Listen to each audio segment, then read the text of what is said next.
The 1660 Ti doesn't have any RT cores or tensor cores, so that must mean that deep learning super sampling is not a possibility with a card. However, it is still based off the Turing GPU architecture, and that must mean, despite the GTX moniker, you still get Turing's concurrent floating point and integer operations, as well as the architecture's unified cache design. It's 6GB of GDDR6, 1770 MHz boost clock, and only 400 odd so CUDA cores less than the RTX 2060, despite not having the silicon to process computation.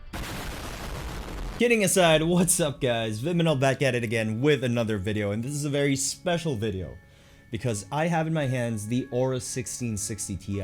And in case you've been living under a rock or something, you know damn well that the 1660 Ti is one of the best mid-range value cards we've seen in GeForce history, probably even rivaling the 660 Ti from a long time ago in a galaxy far, far away. But before we get into the specifics of what makes the 1660 Ti so great, I just want to take some time to appreciate how awesome this card looks. This is probably one of the most beautiful cards I've ever laid my eyes on. Just check out this GPU shroud right here. Very futuristic aesthetic, geometrical design, triple fan cooler, and it even has the Aorus slogan right here, team up, fight on. And of course, a card like this wouldn't be complete without all the RGB splendor that a hardcore gamer could possibly want. Now, aside from the graphics card, you can even get one of these robots to go along with your rig. And of course, the driver utility, 4-year warranty, which is absolutely insane, and a really cool Aorus emblem, as well as a quick start guide. Now, I've always been a sucker for high-end PC components. I always go for the bleeding edge of PC gaming technology, and if you've been watching my channel for a while now, you know that.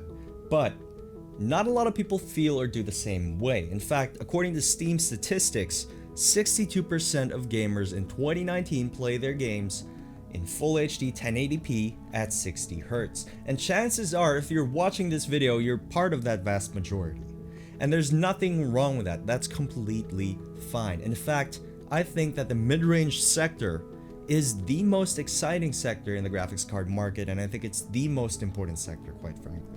The 1660 Ti doesn't have any RT cores or tensor cores, which means that it doesn't support deep learning super sampling, which is completely fine because you're not going to be using super sampling on a mid-range card anyway. But what differentiates this card and separates it from the pack is that it has a lot of Turing architecture benefits like variable rate shading, which renders parts of the scene at a lower quality without you noticing, so it increases performance without degrading visual fidelity, which is absolutely insane. Not only that, it even has the Turing encoder, the Turing NVENC, so you could stream your games at a very acceptable performance levels despite you not having a dedicated streaming rig. It's interesting to note that the 1660 Ti rivals the 1070 and in some use cases even surpasses the 1070, despite it launching $100 or 5,000 pesos cheaper than the 1070 when it launched way back when. Now, comparing the specifications of the 1660 Ti to the 1660 and its closest big brother, the RTX 2060, you'll know that we have an increased memory bandwidth over the 1660 Ti by about 13%. It has fewer CUDA cores, obviously, than the 2060, but it has a boosted core clock. There is about a 4,000 peso difference from the 1660 Ti to the 2060, and 4,000 pesos is nothing to scoff at. And I really understand why budget-conscious gamers would go for the 1660 Ti instead of the 2060.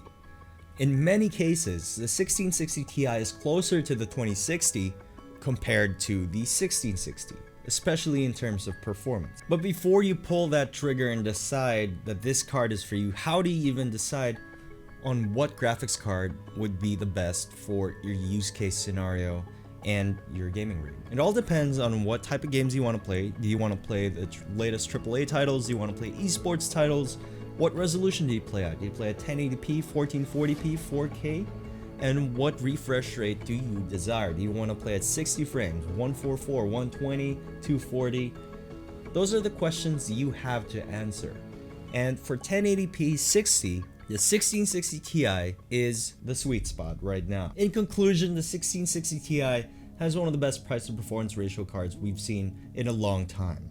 And any budget-conscious gamer looking to upgrade their rig or even build a new one would be hard-pressed not to buy a card like this. Now, You can even use it for a dedicated streaming rig, a dedicated editing rig.